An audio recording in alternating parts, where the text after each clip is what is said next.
Mesdames et messieurs, bonsoir et bienvenue à ce flash de 18h sur la télévision du Burkina.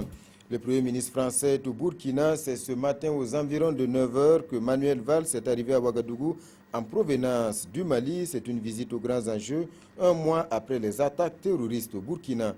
Un tête-à-tête avec le président Roch-Marc Christian Kaboré, suivi d'une séance de travail avec l'ensemble du gouvernement. Les questions de développement et de sécurité ont dominé les échanges.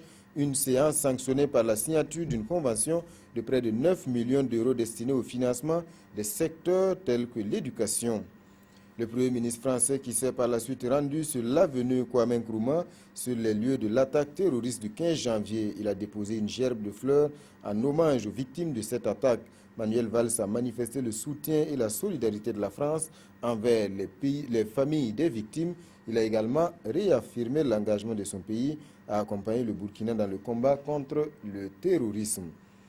Le président du Faso réagit à la polémique autour des groupes d'autodéfense Koglo-Ougo. Pour Roch-Marc Christian Kaboré, personne n'est au-dessus de la loi. Tout en reconnaissant l'utilité de ces groupes locaux de sécurité, le président du Faso estime qu'ils n'ont pas le droit d'enfreindre aux droits de l'homme et le cas échéant, ces derniers doivent répondre de leur dérapage devant la justice.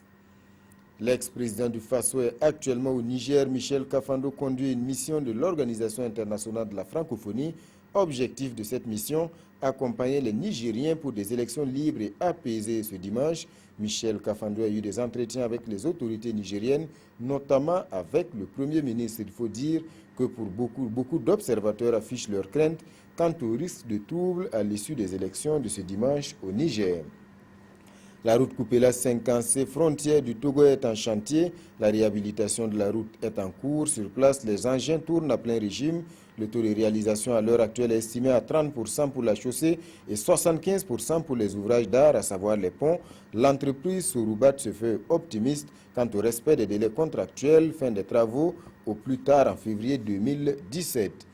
Et puis la Grande-Bretagne reste dans l'Union européenne. Le Brexit tant redouté n'aura pas lieu, mais le Royaume-Uni bénéficie désormais d'un statut particulier au sein de l'Union. C'était l'une des exigences du Premier ministre britannique David Cameron. L'accord a été adopté cette nuit par les 28 États membres. Les Britanniques seront appelés aux urnes en juin prochain pour se prononcer si oui ou non ils veulent rester dans l'Union européenne. Mais fort de cet engagement, David Cameron fera campagne pour le oui. Voilà, mesdames et messieurs, c'est la fin de ce flash de 18h. Merci pour votre attention. Je vous retrouve tout à l'heure pour le journal de 20h.